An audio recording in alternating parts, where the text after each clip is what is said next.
Okay, so it's Wednesday morning and we're down in Ridge, Maryland at Point Lookout, and we're with Captain Pete Dahlberg, and we are going to go commercial hook and line for some striped bass. The thing about fishing, commercial fishing, is you don't just go when it's nice and sunny and warm. Today it's 23 degrees out and the wind's blowing probably 10 to 15 out of the west, and we're going to be, what are we going to be using for bait? We're going to be using 6-inch plastics, BKDs, 10-inch plastics, same thing, BKDs, and 4-ounce metal. It all depends. Every day is a little different. Depends on what the nature of the beast of the fish are out there. If they're aggressively nailing stuff, then and there's some decent fish around, a 10-inch BKD, you can't beat them on big fish.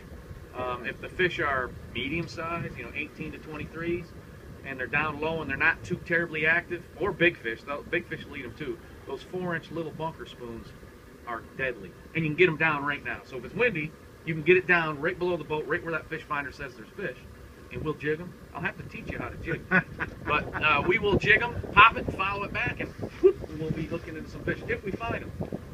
Ain't never a guarantee in this fishing game, that's for sure. All right, good. Well, let's see what happens. We are off of Point Lookout there. That is the mouth of the Potomac River. It's big water here. The bay is 22 miles wide. Smith Island is over the horizon. Crisfield is directly across. And our captain is looking through the binoculars. And I see a mass of birds. You see a mass of birds? I do see straight out from us 100 degrees out. It's a mass. But I want to go that way. You don't want to go towards the birds? I don't want to go towards the birds. I want to go that way until I can see all the way to the other side. Got you covered. Because we could catch some bigger fish over there. Or we might not.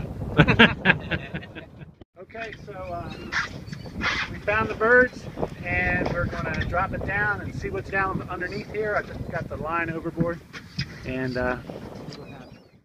So, you know it's going to be a good day when your first cast produces a fish like that. Yeah, that's a good one. It's about a 30-incher, and you get this piece of metal. Yep.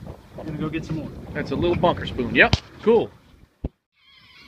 That is, the rockfish are underneath and they're pushing the bait to the surface. And this is what the birds are on top eating the menhaden. Call them peanut bunker and stuff. And we have gannets. See the big... Yeah, the gannets are diving. They're a big ocean-going bird. They're like almost like an albatross. There's one right there. And then you have blackback gulls and terns, and it's just incredible, absolutely incredible. You can see that it is a frenzy. Okay, so we are out here hook and lining, and this is a beautiful specimen we got here, about 34 inches. Hit one of these metal jigs I'll show you in a second, and same size fish travel in similar schools. So we were on this one school, and Pete caught one about that size too. And but we're also catching a mix of sizes. There's a small one, a 2 to 4 here, and they're hitting these metal jigs right here, which is a nice lure.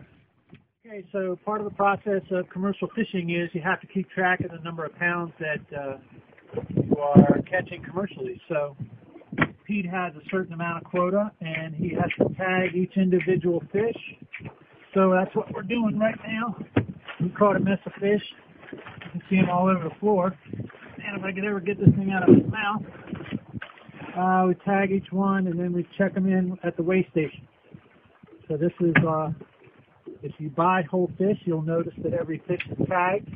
And if you don't, you notice that we put tags in the fillet. See, I don't do this for a living, but you notice that there are fillets in your